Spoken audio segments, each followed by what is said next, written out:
में 125 crore mobile phone user हैं, जिसमें से 90% प्रीपेड प्लान के यूजर हैं। सर, आज मैं प्रीपेड प्लान के जो मोबाइल यूजर्स हैं उनकी ओर से दो समस्याएं उठाना चाहता हूं। सर, पहली समस्या है कि रिचार्ज खत्म होने के बाद आउटगोइंग के साथ साथ इनकमिंग कॉल का भी बंद होना। सर, जब प्रीपेड प्लान एक्सपायर होता है या मोबाइल रिचार्ज की वैलिडिटी खत्म होती है तो आपकी आवाज बंद कर दी जाती है। फोन मेरा, सिम कार्ड मेरा, नंबर मेरा, तो सर रिचार्ज खत्म होने के बाद आउटगोइंग कॉल बंद होना समझ आता है, लेकिन इनकमिंग कॉल बंद होना सरासर मनमानी है। सर, हमारा मोबाइल नंबर आज हमारी डिजिटल पहचान बन चुका है।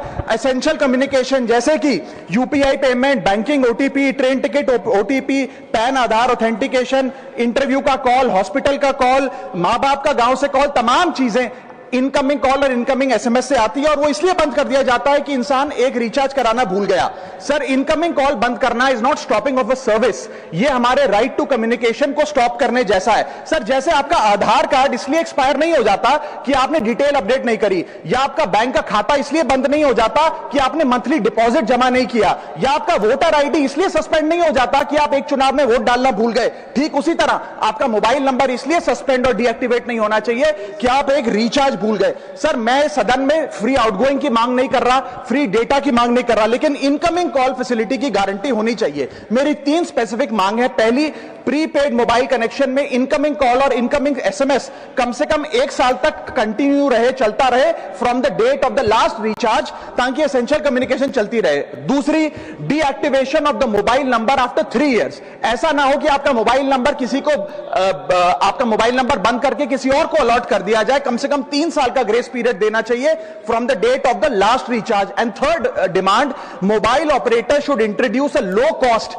Incoming only plan. वो लोग जो सिर्फ इनकमिंग के लिए फोन रखते हैं उनके लिए, जैसे कि 10 रुपए में 180 दिन की इनकमिंग कॉल की फैसिलिटी, इस प्रकार की स्कीम्स मोबाइल ऑपरेटर को लानी चाहिए। दूसरी समस्या जो प्रीपेड कस्टमर्स फेस करते हैं वो है टेलीकॉम ऑपरेटर का 28 दिन का मंथली रिचार्ज। साल में सर महीने 12 होते हैं, लेकिन 28 दिन की रिचार्ज के माध्यम से 13 टाइम्स रिचार्ज कराना पड़ता है। कैसे सर? 28 दिन into 13 times is equal to 364 days। ये एक बड़ी क्लेवर स्ट्रैटेजी है जिसके चलते आपको फीलिंग 30 दिन की देते हैं, लेकिन आपसे डीलिंग 28 दिन की करते हैं। सर, दुनिया में हर जगह बिलिंग साइकिल कैलेंडर मंथ के हिसाब से होती है, 30 या 31 दिन। आपको मंथली सैलरी, लैंडलॉर्ड का रेंट, बैंक की ईएमआई, बिजली पानी गैस का बिल, तमाम चीजें 30 या 31 दिन के महीने के हिसाब से होती हैं। लेकिन ये मोबाइल ऑपरेटर, टेलीकॉम ऑपरेटर 28 दिन के महीने के हिसाब से आपको रिचार्ज प्लान बेचते हैं, ताकि साल में एक अतिरिक्त रिचार्ज आपको मिल जाए। मैं उम्मीद करता हूं कि इसे भी समाप्त किया जाएगा।